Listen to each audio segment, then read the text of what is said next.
तो level road पे maximum safe speed का इक्वेशन हमारे पास था म्यू एस आर जी। यहाँ पे सब काम कौन कर रहा है? फ्रिक्शन फोर्स कर रहा है। समझना ध्यान से। पहली बात तो लेवल रोड के अंदर हमारी बात हुई थी कि हमको बाहर की साइड कौन सा फोर्स लग रहा है? Centripetal force. रियलिटी में उसको सेंट्रीफ्यूगल फोर्स बोलते हैं। जो बाहर की साइड लगता है उसको सेंट्रीफ्यूगल बोलते हैं और जो अंदर की साइड लगता है उसको सेंट्रीपिटल बोलते हैं। यहाँ पे हमारे पास लेवल रोड जो था, जो सर्कुलर रोड था, ट्रैक था, वहां पे हम लोगों ने देखा कि ये जो हमारा व्हीकल है, उस व्हीकल को बाहर की ओर कौन सा फोर्स लग रहा था? mv²/r। और अंदर की ओर कौन सा फोर्स लग रहा था? फ्रिक्शन। नीचे क्या लग रहा था? mg।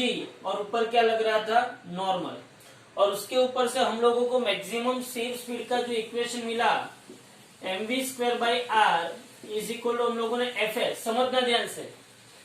पहले तो एक बात समझो कि नॉर्मल ऊपर है, mg नीचे है, दोनों एक दूसरे के इक्वल है।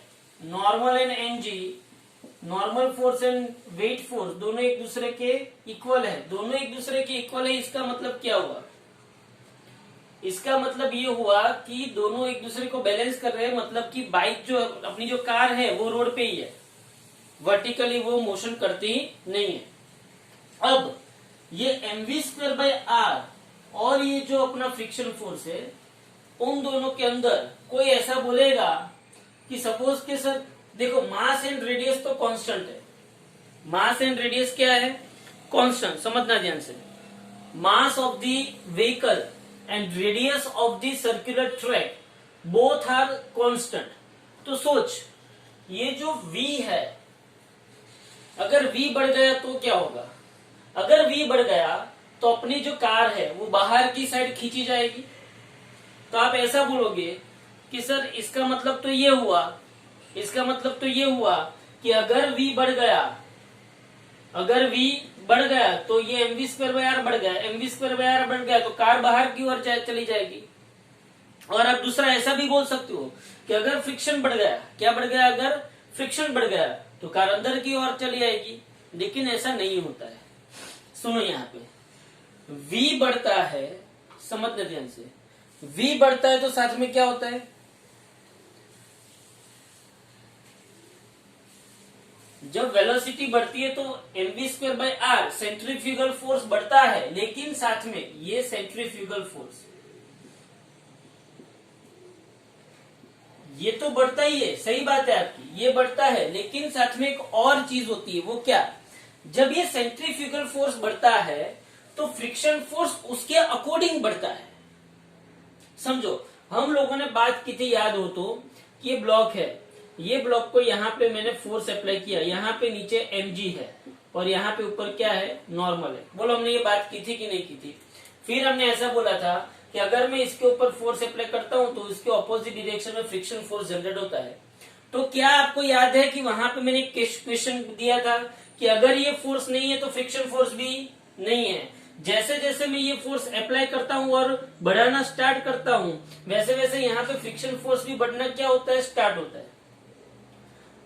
फ्रिक्शन फोर्स की वैल्यू, फ्रिक्शन फोर्स क्यों है? उसके ऑपोजिट जो फोर्स लग रहा है उसकी इफेक्ट को घटाने के लिए फ्रिक्शन फोर्स लग रहा है। समझना ध्यान से। फ्रिक्शन फोर्स क्यों है? ऑपोजिट डायरेक्शन में जो फोर्स लग रहा है उसको घटाने की डायरेक्शन में, उसको घटाने के लिए कौन सा फोर्स है? फ्रिक्शन फोर्स है। ध्यान से सुनो। तो यहाँ पे क्या हुआ? बाहर की साइड जो फोर्स लग रहा है वो जितना बढ़ता रहेगा, वो जितना बढ़ता रहेगा उतना ही फ्रिक्शन फोर्स यहाँ पे बढ़ता रहेगा। हाँ, एक बात है, एक टाइम ऐसा आता है कि फ्रिक्शन फोर्स की एक मैक्सिमम वैल्यू आ जाती है, एक लिमिट आ जाती है, उसके बाद वो बढ़ सकता नहीं है। तो यहाँ पे हमारे केस के अंदर ये जो कार है, इस कार को बाहर की ओर अगर मैं कार की स्पीड बढ़ाता हूं, आपको शायद एक्सपीरियंस होगा, आपको ऐसा बोलते हैं कि टर्निंग के ऊपर कार की स्पीड को कम रखा कीजिए। क्यों कम रखा कीजिए? क्योंकि अगर आप कार की स्पीड को ज्यादा करोगे, आप कार की स्पीड को ज्यादा करोगे तो उसके ऑपोजिंग फ्रिक्शन फोर्स भी ज्यादा होगा। लेकिन कार की स्पीड आपने बहुत ज्यादा कर दी, बहुत ज्यादा आपने कार की स्पीड कर दी, तो ये जो सेंट्रीफ्यूगल फोर्स है वो उसका वैल्यू भी बढ़ेगा। और जितना सेंट्रीफ्यूगल फोर्स का वैल्यू बढ़ेगा उतना ही फ्रिक्शन फोर्स का वैल्यू ही बढ़ेगा। लेकिन एक टाइम ऐसा आता है कि फ्रिक्शन फोर्स जो है, कौन सा फोर्स है, फ्रिक्शन फोर्स, वो अपनी मैक्सिमम वैल्यू पे पहुंच जाता है। जब फ्रिक्शन फोर्स अपनी मैक्सिमम वैल्यू पे पहुंच जाता है, उसके बाद वो आगे बढ़ सकता है। भले ही आप ये सेंट्रीफ्यूगल फोर्स की वैल्यू बढ़ाओ, लेकिन ये फ्रिक्शन फोर्स की वैल्यू बढ़ सकती नहीं है। तब जाके आपके एक्सीडेंट होने के मैक्सिमम चांसेस होते हैं। तो कहने की बात यह है कि फ्रिक्शन फोर्स, याद रखना, कोई ऐसा ना बोले, याद रखना फ्रिक्शन फोर्स जो है वो mv²/r से ऑलवेज छोटा या तो उसके जितना हो सकता है। फ्रिक्शन फोर्स ऑलवेज mv²/r, ये मतलब कौन, mv²/r मतलब कौन, उससे या तो छोटा होगा या तो उसके जितना हो सकता है, लेकिन उससे बढ़ सकता नहीं है। कोई ऐसा बोलेगा कि सर फ्रिक्शन फोर्स बढ़ गया, फ्रिक्शन फोर्स बढ़ गया तो कार अंदर आ गई, ऐसा होता नहीं है। तो इसके ऊपर से मुझे क्या पता चला था कि mv²/r is equal to fs, मतलब मैंने क्या लिखा था, μsn लिखा था। बोलो fs मतलब मैंने क्या लिखा था, μsn। n is equal to, n is equal to क्या है, n इज इक्वल टू मेरे पास mg है, n इज इक्वल टू मेरे पास क्या है, mg, mm कट हो गया तो v² इज इक्वल टू क्या हुआ, μsrg हुआ। और अगर v² is equal to μsrg हुआ तो v maximum is equal to क्या हुआ, √μsrg। ओके, तो इसके ऊपर से मुझे पता चलता है, इसके ऊपर से मुझे पता चलता है कि maximum safe speed circular track पे, लेवल रोड, लेवल रोड मतलब कैसा, ऐसा सर्कुलर ट्रैक पे मैक्सिमम सेफ स्पीड इतनी है, v maximum is equal to μsrg। अगर किसी ने ऐसा बोला, सी इन शॉर्ट, मुझे ऐसा बैलेंसिंग फोर्स चाहिए, सी n और mg के लिए तो मुझे कोई टेंशन है ही नहीं, लेकिन मुझे ऐसा बैलेंसिंग फोर्स चाहिए किसके पास, fs के पास। अब सोच, दिमाग लगा कि अगर इन लोगों को लेवल के बाद ये बैंक रोड का कंसेप्ट क्यों सोचना पड़ा, लेवल रोड के बाद ये बैंक रोड का कंसेप्ट क्यों सोचना पड़ा। सोच यहाँ पे कि मुझे एक्सीडेंट ना हो, इसलिए मुझे फ्रिक्शन फोर्स जो है, समझना ध्यान से, मैं अभी जो क्वेश्चन कर रहा हूं उस क्वेश्चन का सोच समझ के आंसर देना ध्यान से। क्या ये लेवल रोड है, हाँ लेवल रोड है। इसमें अगर मैं v बढ़ाता हूं तो सेंट्रीफ्यूगल फोर्स बढ़ जाता है, हाँ डेफिनेटली बढ़ जाता है। अगर किसी को ऐसी हुए कि v उसने बहुत ज्यादा बढ़ा दिया, तो उस v के मुताबिक सेंट्रीफ्यूगल फोर्स भी बढ़ा, और इस सेंट्रीफ्यूगल फोर्स के रिस्पेक्ट में फ्रिक्शन फोर्स भी बढ़ना चाहेगा, फ्रिक्शन फोर्स भी बढ़ना चाहेगा और बढ़ भी रहा है। लेकिन उस टाइम पे कुछ ऐसी लिमिटेशन आ जाती है कि फ्रिक्शन फोर्स क्या आ जाता है, मैक्सिमम वैल्यू पे आ जाता है। तो अगर मैंने थोड़ी सी भी स्पीड बढ़ा दी तो ये बढ़ गया, ये बढ़ गया, इसकी लिमिटिंग वैल्यू आ गई, ये बढ़ गया तो एक्सीडेंट हो गया। बोलो हाँ कि ना, माइंड में बैठ रहा है मैं जो बोल रहा हूं। फ्रिक्शन फोर्स की तो उसकी खुद की लिमिटिंग वैल्यू है, फ्रिक्शन फोर्स की खुद की लिमिटिंग वैल्यू है। ये अगर बहुत ज्यादा बढ़ गया तो फिर फ्रिक्शन फोर्स इस कार को बचा पाएगा, नहीं बचा पाएगा, इस कार को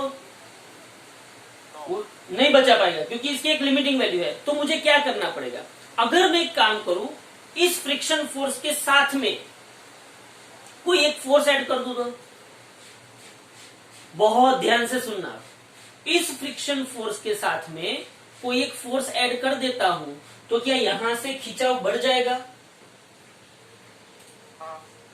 तो यहां पे मैं कैसे फोर्स ऐड करूं, अगर यहां पे फोर्स की वैल्यू बढ़ गई तो मैं यहां पे कार की स्पीड बढ़ाऊं फिर भी मुझे टेंशन होगा नहीं, हाँ। तो मैं यहां पे कैसे बढ़ाऊं, ये फ्रिक्शन फोर्स पे मैं कोई एक और फोर्स कैसे ऐड करूं, तो तब जाके जो कंसेप्ट आया that is nothing but bank curve road. ध्यान से देखना कैसे, मैंने कल ही आपको बताया था कि बैंक कर्व रोड में हम लोगों ने क्या देखा, बोलो क्या देखा बैंक कर्व रोड में हम लोगों ने। ये क्या था, ये पहले अपनी सरफेस ऐसी थी, फिर मैंने इसके साथ थीटा एंगल पे सरफेस बना दी, हाँ। ऐसा रोड बना दिया कि जो थीटा एंगल पे है। शायद आप लोगों ने वो नहीं कार रेस आती है, या तो वो देखा है आप लोगों ने, वो डेथ वेल देखा है? डेथ वेल किसी ने देखा है कि नहीं देखा है? सर्कस में गए होगे तो पता चलेगा। देखा है किसी ने डेथ वेल? मौत का कुआं, इंग्लिश में उसको क्या बोलते हैं? डेथ वेल बोलते हैं। आप देखना उसमें है ना, ऐसे स्लोपिंग वाला होता है, ऐसे स्लोप होता है, ऐसा फ्लैट सरफेस नहीं। जब उसको ऊपर चढ़ना होता है ना, तो ऐसे स्लोपिंग वाला होता है, स्लोप कर करके वो ऊपर चढ़ता है। और यहाँ पे देखो, मैंने यहाँ पे जो एंगल बनाया वो थीटा था। ध्यान से देखना, मैंने रोड को थीटा जितना क्या कर दिया, इंक्लाइन कर दिया। और यहाँ पे व्हीकल है मेरा, यहाँ पे मेरा क्या है? व्हीकल है। ओके, समझ में आ रहा है? अब पहले तो मुझे ये बताओ, मुझे इसको फ्री बॉडी डायग्राम, ये व्हीकल ऐसे आ रहा है, मैंने कल भी समझाया था, ये व्हीकल ऐसे आ रहा है। अरे भाई हाँ के ना तो बोलो, क्या है व्हीकल ऊपर जा रहा है? क्या है व्हीकल नीचे आ रहा है? ये व्हीकल ऐसे बाहर आ रहा है। समझ में आ रहा है? ये रोड ऐसे जा रहा है। इज दैट क्लियर और नॉट? इज दैट क्लियर और नॉट? ये रोड ऐसे जा रहा है, बोलो समझ में आ रहा है? तो इसका सेंटर कौन सी डायरेक्शन में? ये डायरेक्शन में इसका सेंटर है। अच्छा, ये डायरेक्शन में इसका सेंटर है। बोलो यहाँ पे भी सेंटर ऐसे ये डायरेक्शन में था, ये सेंटर था। बोलो सेंटर के ऑपोजिट कौन सा फोर्स लगता है? mv square by R. तो इसको भी यहाँ पे कौन सा फोर्स लगेगा?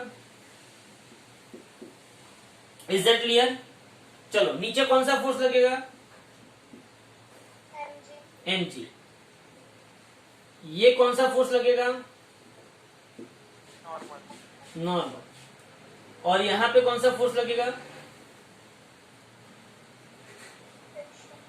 फ्रिक्शन कहां पे लगेगा? सोचो, फ्रिक्शन कहां पे लगेगा? सोच के आंसर देना। पैरेलल टू द सरफेस लगेगा। तो यहां पे कौन सा फोर्स लगा? फ्रिक्शन। ओके, अब सोच, अब ध्यान से समझना। इसको मैं, ये जो mg है उसको मैं कौन सी एक्सिस ले लेता हूं? y एक्सिस ले लेता हूं। कौन सी एक्सिस लेता हूं? mg को y एक्सिस। अब ध्यान से देखना, अब एक काम करता हूं, इसको मैं फ्री बॉडी डायग्राम बनाता हूं। क्या बनाता हूं? Free body. Free body diagram मतलब क्या? ये जो पूरी की पूरी कार है, इसको पॉइंट लाइक ऑब्जेक्ट समझ सकता हूं मैं। ये जो पूरी कार है उसको मैंने क्या समझ लिया? Point like object. हाँ, इसको अगर मैं पॉइंट लाइक ऑब्जेक्ट समझ लूं तो मेरी फिगर कैसे बनेगी? यहाँ पे देखो, ये पॉइंट लाइक ऑब्जेक्ट है, तो ये उसके ऊपर नॉर्मल फोर्स लगा। कौन सा फोर्स लगा? ये उसके ऊपर नॉर्मल फोर्स। ओके, अरे भाई हाँ के ना तो बोलो। चलो अच्छी तरीके से ड्रॉ करते हैं। शायद नेटवर्क में प्रॉब्लम आए, बारिश आ रही है इसलिए शायद। यहाँ पे देखो,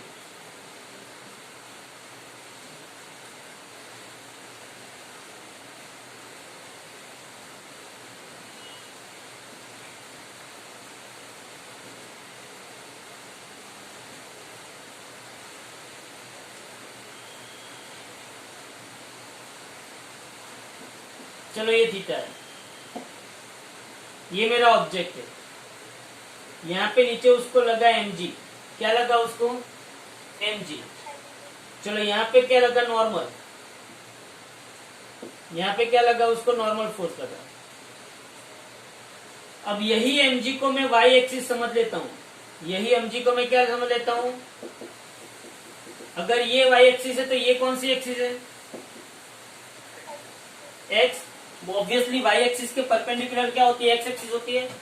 अब मुझे ये बताओ, मुझे लॉजिक बताओ, लॉजिक मुझे बताओ। मैं ऐसा बोलता हूं कि यहाँ पे एंगल थीटा होगा, यहाँ पे एंगल थीटा होगा। रीजन क्या है? मैथमेटिकली प्रूफ हम करेंगे कि यहाँ पे एंगल थीटा है। कैसे प्रूफ करेंगे? देखो, हमको एंगल थीटा प्रूफ करना है। कैसे प्रूफ करेंगे? देखो ये एंगल थीटा है, अगर ये एंगल थीटा है, हाँ, और अगर ये यहाँ पे जो आया mg, ये mg यहाँ पे आया ना ऊपर से, ये mg आया, क्या है 90 है, 90, ये थीटा है, ये 90, तो ये कितना होगा, ये कितना होगा, ये थीटा ये 90, तो ये कितना होगा 90 माइनस थीटा होगा, ये थीटा ये 90, तो ये 90 माइनस थीटा होगा। अरे हाँ के ना तो बोलो, अगर ये 90 माइनस थीटा तो ये कितना 90 minus theta. Is that clear?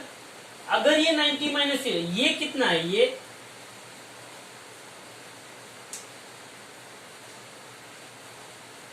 कितना है, ये 90 है, ये पूरा का पूरा 90 है, ये 90 माइनस थीटा, तो ये कितना होगा थीटा। बोलो पता चला कि नहीं चला? पता चला। ऐसे भी प्रूफ हो सकता है और दूसरा भी प्रूफ मैं बताता हूं। ये थीटा ये 90, तो ये 90 माइनस थीटा। क्लियर? ये 90 माइनस थीटा, तो ये कितना होगा थीटा। ये थीटा, तो ये कितना होगा 90 माइनस थीटा, और ये 90 माइनस थीटा, तो वापिस ये कितना होगा थीटा। बोलो हाँ कि ना? हाँ, दोनों तरीके से आप प्रूफ कर सकते हो। वो आपके ऊपर डिपेंड है कि आपको क्या करना है। देखो यहां पर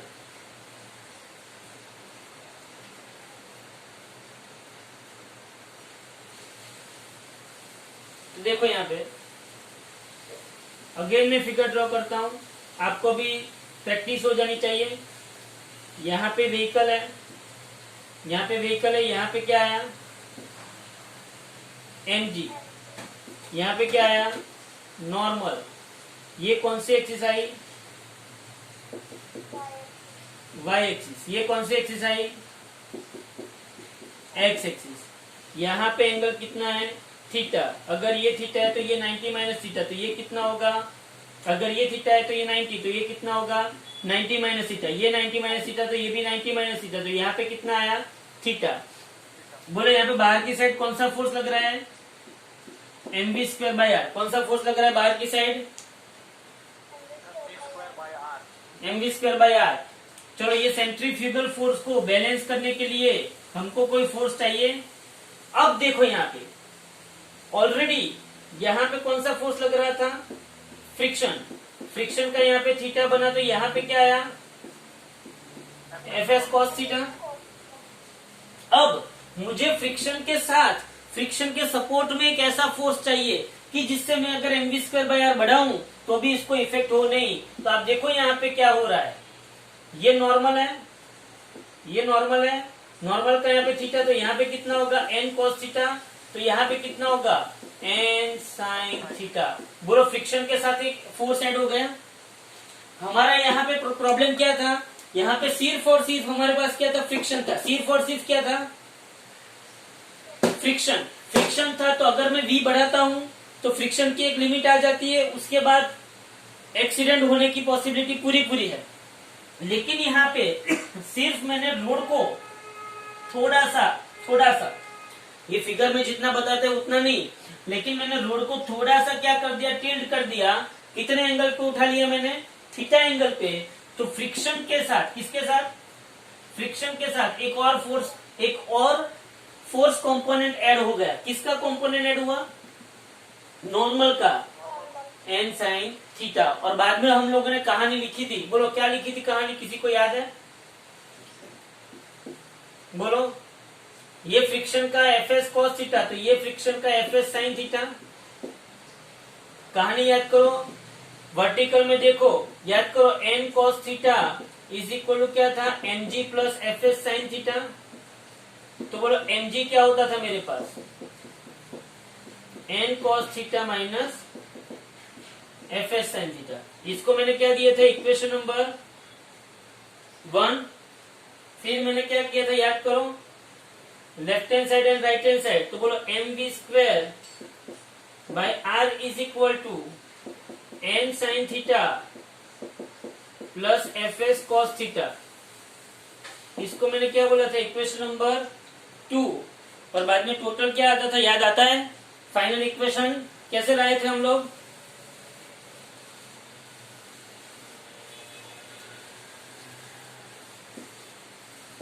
बोलो, equation 2 divided by 1 mv square by r divided by mg is equal to, यहाँ पे क्या था, n साइन थीटा, fs की जगह पे क्या लिखते थे,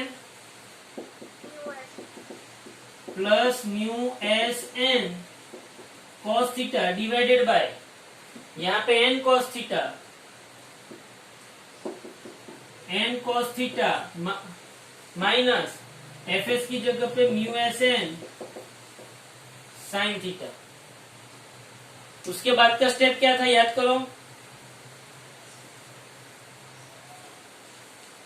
इसके बाद का स्टेप कॉस थीटा से दोनों साइड क्या कर देना है, डिवाइड। यहाँ पे भी कॉस थीटा, यहाँ पे भी कॉस थीटा, यहाँ पे भी कॉस थीटा और यहाँ पे भी कॉस थीटा। फिर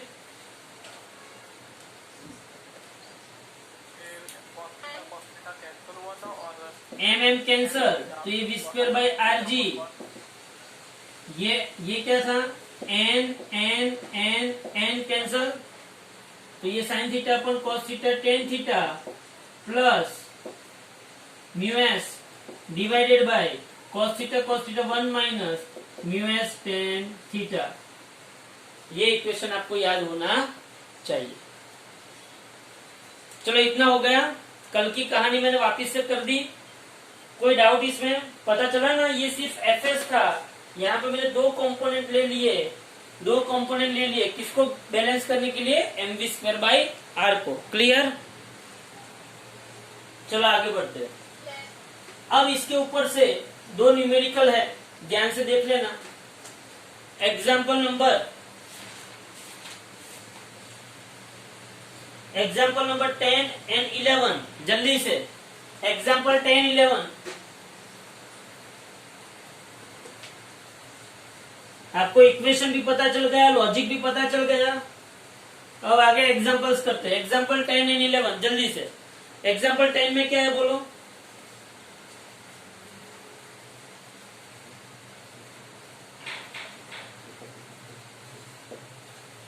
देखो एग्जाम्पल 10,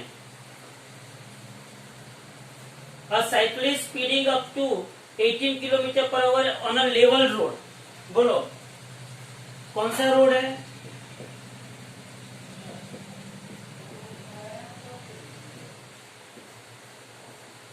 स्पीड ऑफ साइकिल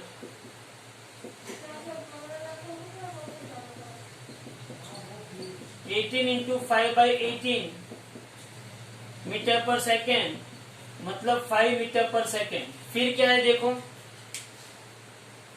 वो शार्प टर्न लेता है 3 मीटर के रेडियस में विदाउट रिड्यूसिंग दैट स्पीड। वो एक सर्कुलर ट्रैक पे जा रहा है, 3 मीटर का रेडियस है। Radius of the circular track, radius of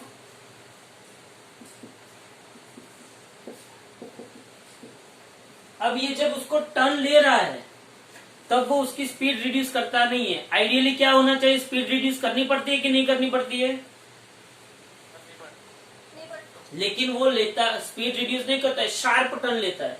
okay, the coefficient of static friction between the tyres and the road is 0.1। Coefficient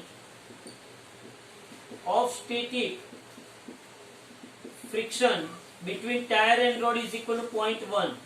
तो हमें ऐसा करना है कि will the cyclist slip while taking the turn. क्या करोगे? क्या साइक्लिस्ट ये टर्न लेने के टाइम स्लिप होगा कि नहीं होगा? तो उसके लिए मुझे क्या करना पड़ेगा, मेरे पास आर है, म्यू एस है। क्या ये दोनों डेटा के ऊपर से मैं इस लेवल रोड पे मैक्सिमम सेफ स्पीड ढूंढ सकता हूं? मैक्सिमम सेफ स्पीड, वो कितनी स्पीड से जा रहा है मुझे उसका भी कोई टेंशन। मैं अभी क्या देख रहा हूं, maximum safe speed on level road. चलो वी मैक्स क्या इक्वेशन है? ओके, अब देखो v मैक्स मतलब कि इससे ज्यादा स्पीड से वो घुमा तो कंपलसरी क्या हो जाएगा? गिर जाएगा। बोलो म्यू कितना है? 0.1, आर कितना है? 3 और जी कितना है? 9.8। जल्दी से इसका आंसर लाओ, कितना होता है? जल्दी से इसका आंसर लाओ, कितना होता है?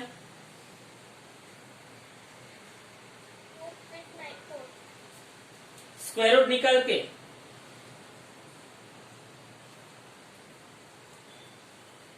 निकाल के फाइनल आंसर बोलो।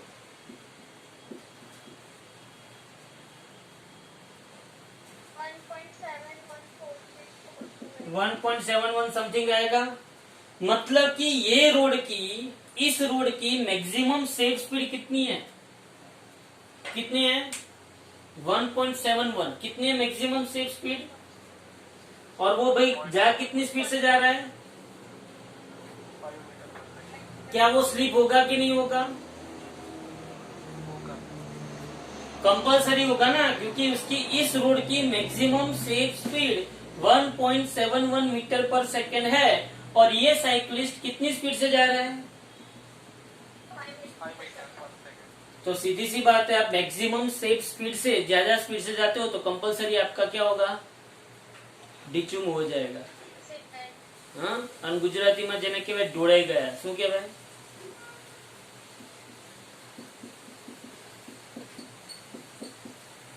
साइक्लिस्ट ढोळाई जैसे।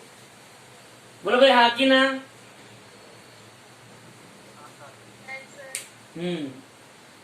ओके, बोलो इसमें कोई और डिस्कशन करना है कि नहीं करना? चलेगा? चलेगा? Because v is greater than, clear? Reason लिखना है, साइक्लिस्ट स्लीप हो जाएगा because v is greater than v max. Clear?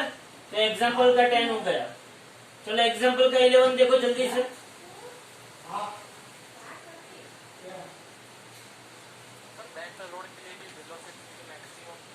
चलो एग्जाम्पल का 11 देखो।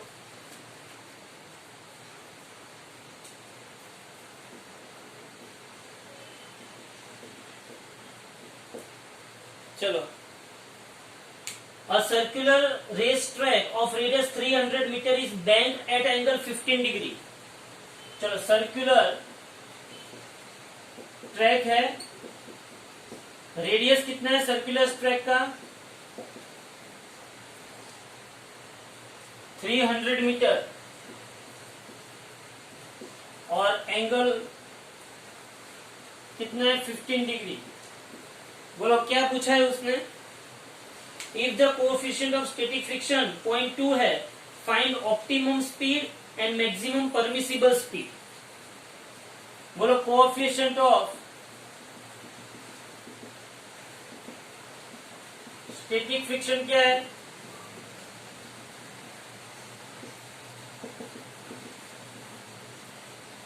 एक चीज क्या ढूंढनी है? ऑप्टिमम स्पीड, और दूसरा मैक्सिमम सेफ स्पीड। चलो बैंक्ड कर्व रोड के लिए इक्वेशन बताओ। बैंक्ड कर्व रोड के लिए इक्वेशन क्या याद करो? v max is equal to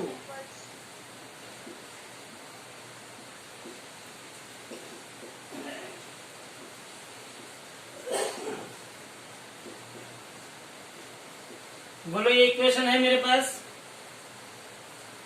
हाँ,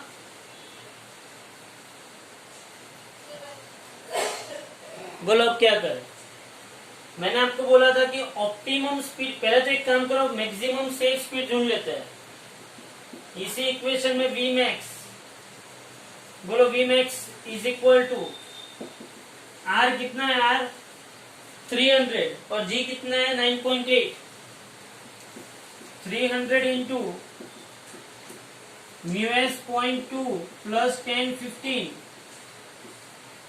1 माइनस 0.2 इंटू 1015 वी मैक्स। अरे 1015 ढूंढना आता है?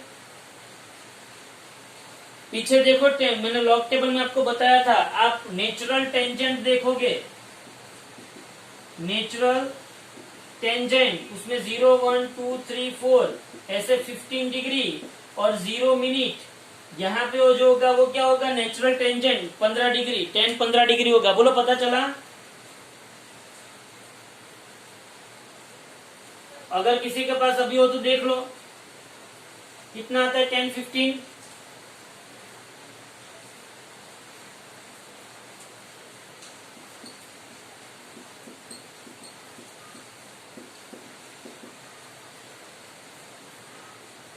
0.2679 कितना आता है? डिवाइडेड बाय 1 माइनस 0.22679, इसको सॉल्व करोगे तो आपको वी मैक्सिमम मिल जाएगा। अब ऑप्टिमम स्पीड चाहिए। कौन सी स्पीड चाहिए अब? तो वी ऑप्टिमम कब मिलेगा? याद करो कल क्या बताया था वी ऑप्टिमम, जब surface, if surface is frictionless, surface is frictionless, frictionless मतलब μs इज इक्वल क्या होता है? 0। तब मुझे कौन सी स्पीड मिलती है?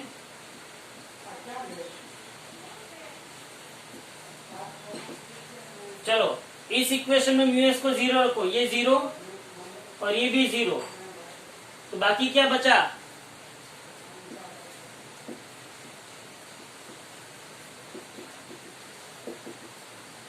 आर कितना है? 300। जी कितना है? 9.82679। बोलो क्लियर? चलो ये दो न्यूमेरिकल में किसी को कोई डाउट?